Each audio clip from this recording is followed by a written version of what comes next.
Jeg dyrker ikke atletik, fordi jeg synes, det er sjovt. Jeg kan godt lide det ekstreme. Jeg kan godt lide det med at presse sig selv. Hvad er grænsen? Altså, hvor langt kan man komme? Hvis jeg ikke havde sport som en del af mit liv, så ved jeg ikke, hvad for en person jeg ville blive, fordi jeg tror, det sidder så dybt i mig.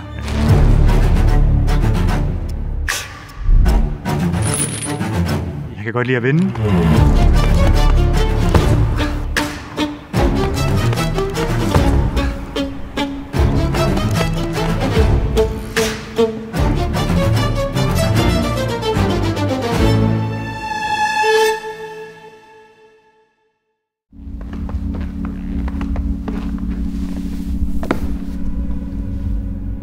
Jeg var ude for en gymnastikulykke som 14-årig, hvor jeg lavede en dobbelt forlænd salto til en gymnastikopvisning i min hjemby Vejle.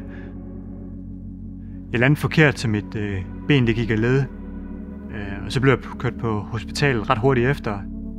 Og så vågnede jeg op 13 timer efter med et ben, der er væk.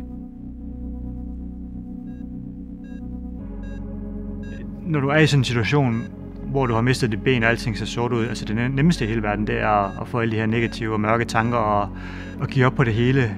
Men jeg gav aldrig nogensinde op, og de mennesker omkring mig, de gav heller aldrig nogensinde op. 3 uger efter jeg ligesom kom til skade, der fik jeg fjernet de sidste sting i mine ben. Og det første jeg gjorde, det var at tage mine krykker op på min forældres havetrampolin, og så skulle jeg se, om det gymnastik stadigvæk kunne lade sig gøre. Så jeg stod der i et kvarter og var skide nervøs, men slog en flikflak og lavede en baglæns salto på et ben, og så vidste jeg, okay, det er bare en vej, det er fremad, og det er ligesom mig selv, der sætter grænserne.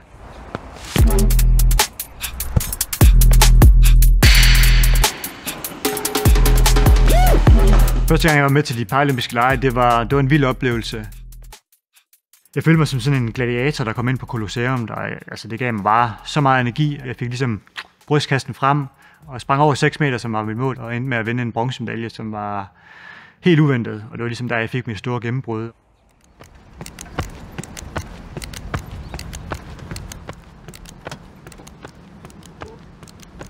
Et spørgsmål, der altid har fulgt mig efter min amputation, det er, Daniel, vil du have de gamle ben tilbage igen?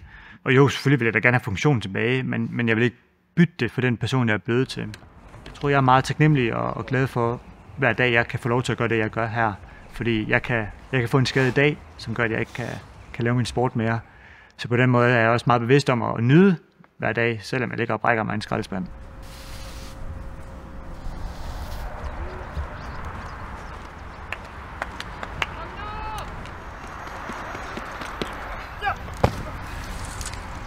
Der var trykket, altså du holder trykket i det sidste skridt, ikke også? Okay. Så det var rigtig godt. På den måde, der holder du også din fart, og du får både løft, og du får fart med igennem i springen. Tit når der sker noget, så er der en dør, der ligesom lukker sig, og så plejer der at være 2 døre, der åbner sig. Enten den positive vej eller den negative vej, og så er det jo op til dig selv at vælge, hvad for en du går ind af.